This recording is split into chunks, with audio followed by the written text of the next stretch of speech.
하나의 이유가 아니라 네 가지가 맞물린 결과. 미국 드라마에서 경찰은 언제나 총을 들고 등장합니다. 실제로 미국 경찰의 권한은 다른 선진국과 비교해 압도적으로 강합니다. 이건 단순히 문화 차이가 아닙니다. 역사와 총기, 연방제, 인종, 이 네 가지 구조가 만들어낸 결과입니다. 오늘은 이 네 가지를 하나씩 짚어보겠습니다. 왜 미국 경찰만 이렇게 강한가? 네 가지 원인. 첫째는 총기를 보유한 민간인입니다. 미국 민간인 총기 보유수는 약 4억 정으로 인구수보다 많습니다. 경찰 입장에서 검문하는 차 안에도 총이 있을 수 있다는 전제가 생기고 생존을 위해 먼저 쏜다는 논리가 정당화됩니다. 총기 없는 나라, 경찰과는 완전히 다른 심리적 환경입니다. 둘째는 노예제와 인종차별의 역사입니다. 미국 경찰의 기원 중 하나가 남부의 노예 순찰대인데 도망 노예를 잡기 위해 조직된 무장 집단이 경찰의 전신이 됐습니다. 구조적 인종차별이 경찰 조직의 뿌리에 깊이 박힌 겁니다. 셋째는 연방제가 만든 18,000개의 경찰입니다. 미국에는 연방과주, 카운티, 시 단위 경찰이 무려 28,000여 개 존재하는데 통일된 교육과 기준, 감독이 없습니다. 지역에 따라 경찰 수준이 천차만별이고 중앙 통제가 없으니 과잉 진압 제어도 어렵습니다. 넷째는 경찰관 면책 특권입니다. 접경 면책이라는 법리에 따라 경찰관이 과잉 진압을 해도 합리적으로 행동했다고 판단되면 민사소송에서 면제됩니다. 처벌받지 않는다는 확신이 과잉 집행을 낳는 겁니다. 미국 경찰의 기원 중 하나는 노예를 잡는 조직이었다. 1700년대 남부 식민지에는 노예 순찰대가 조직됐습니다. 도망 노예를 추격하고 체포하기 위한 무장 집단으로 공식적 경찰 이전 미국 최초의 조직적 법 집행 기관 중 하나였고 남부 경찰의 직접적 전신으로 꼽힙니다. 1800년대에는 도시 자치경찰이 탄생했습니다.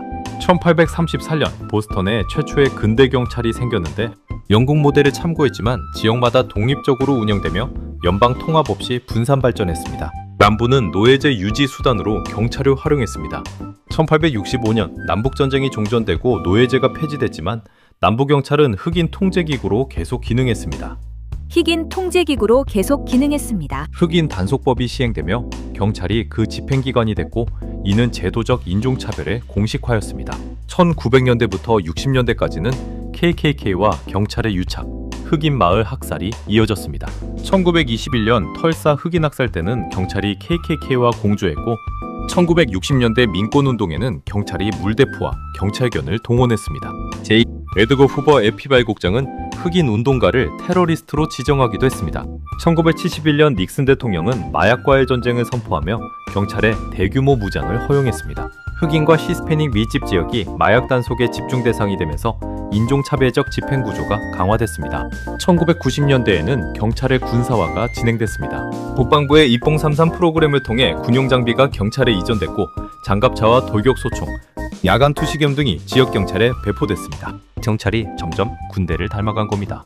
2014년에는 퍼거슨 사태가 벌어졌습니다. 비무장 흑인 청년 마이클 브라운이 백인 경찰에게 사살됐고 퍼거슨 시위가 전국으로 확산됐습니다. 핸즈업, 돈 슛이라는 구호와 함께 블랙 라이브스 매터 운동의 전환점이 됐습니다. 2020년에는 조지 플로이드 사망 사건이 미국 전역에서 동시다발적 시위로 이어졌습니다. 경찰관 데릭 쇼빈이 무릎으로 목을 9분 29초간 압박해 사망에 이르게 했고 최대 규모 시위와 함께 경찰 예산 삭감 운동이 확산됐습니다. 충격적인 수치, 8년간 9,709소면 2013년부터 2021년까지 8년간 미국 경찰에 의해 사살된 민간인은 9,779명입니다. 그중 기소된 경찰관은 153명으로 1.7%에 불과하고 유죄 판결을 받은 경우는 38명으로 0.4%뿐입니다. 경찰이 민간인을 죽여도 99.6%는 아무런 형사처벌을 받지 않는다는 뜻입니다. 총기가 만드는 공포의 균형. 미국 민간인 총기 보유수는 약 4억 정으로 이는 전 세계 민간 총기의 약 40%에 해당합니다. 경찰관이 차를 세울 때마다 운전자가 총을 가졌을 가능성이 실제로 존재합니다. 이 환경은 경찰이 빠르게 제압하지 않으면 내가 죽는다는 논리를 정당화합니다. 영국과 독일, 일본 경찰이 총기를 거의 쓰지 않는 것과 근본적으로 다른 상황입니다. 총기 사회가 강한 경찰을 만들고 강한 경찰이 다시 총기 소지를 정당화하는 악순환이 이어집니다.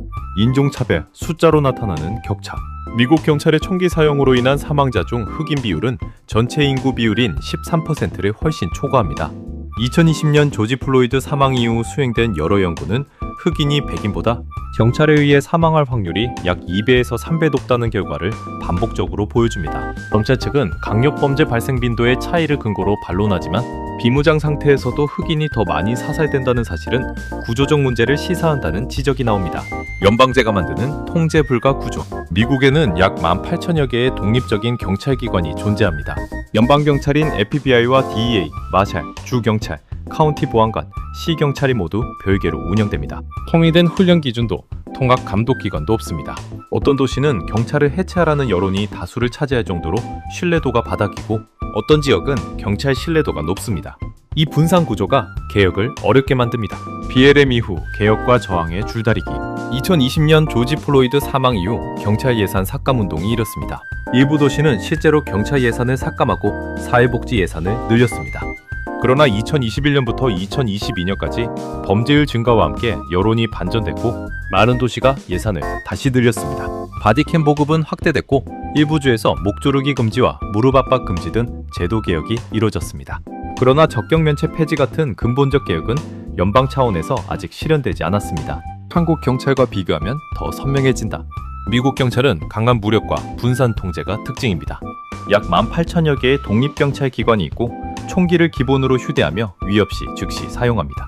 8년간 민간인 9,079명을 사살했고 경찰관 기소율은 1.7%, 유죄율은 0.4%에 불과하며 적격 면책으로 민사소송도 어렵습니다.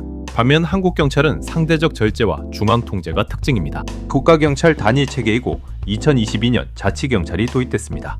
총기 사용 기준이 엄격해 연간 사용이 극히 드물고 경찰 총기 사망은 연간 한 자릿수 수준입니다. 과잉 진압 시 형사 책임이 상대적으로 명확하고 민간 총기 보유가 거의 없어 위협 수준 자체가 낮습니다. 구조가 만든 결과. 정리하면 이렇습니다. 미국 경찰이 강한 것은 우연이 아닙니다. 총기 사회가 경찰을 무장시켰고 노예제 역사가 인종차별 구조를 만들었고 연방제가 통제를 불가능하게 했고 면책특권이 처벌을 막았습니다. 8년간 9,779명이 경찰에 의해 사살됐고 기소된 경찰은 1.7%였습니다.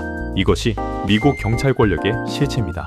미국 경찰 권한의 강도는 역사와 총기, 연방제, 면책이 만든 구조적 결과이지 단순한 문화 차이가 아닙니다. 오늘 이야기가 흥미로우셨다면 구독과 좋아요 부탁드립니다. 다음 이야기에서 또 만나요.